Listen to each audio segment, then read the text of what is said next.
Welcome to process mining using BPM1. In under 5 minutes I'll show you how process mining works using the BPM1 tool suite of Palacetina. In the BPM1 portal, move to the domain where you want to read in the mining log.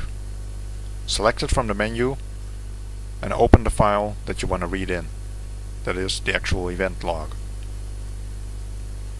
The process mining tool will try to recognize which character set is being used, and if it can't recognize it, or if you want to change it, you can.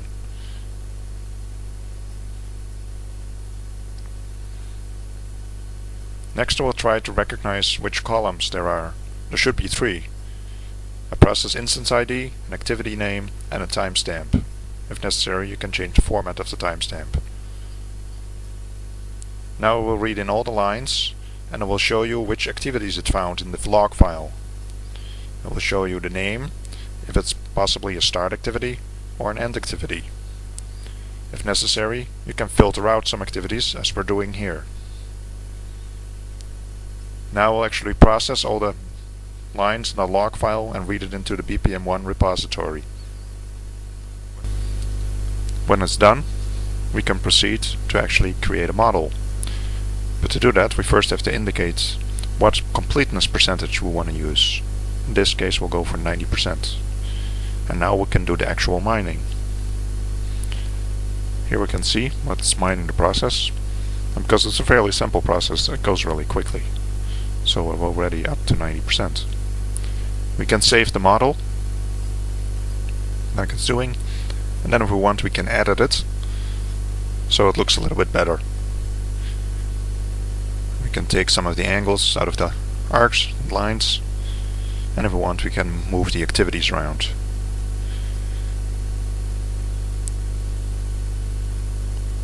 I just want to make it look a little bit nicer, so it's easier to recognize.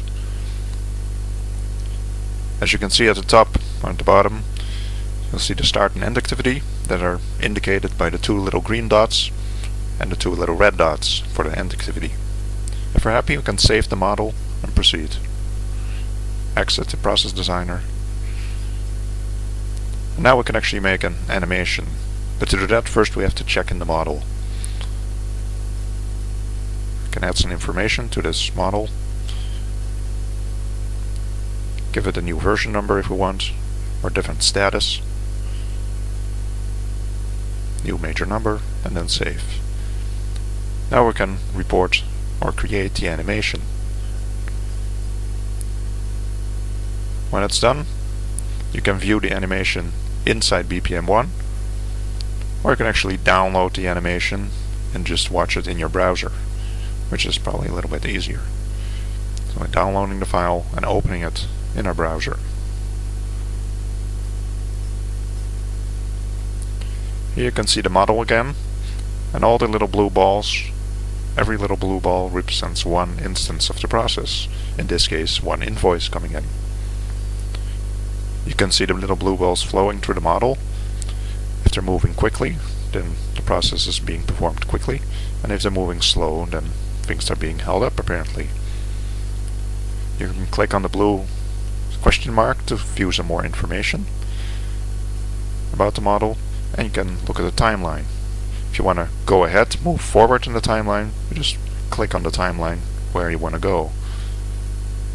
Now you can see that we have some bottlenecks in our process, and you can zoom in and see where it is exactly. In this case, an authorization of the invoice. So I hope this demo gave you an understanding of how process mining works in BPM1. For more information, please look on our website or give us a call. Thank you for watching.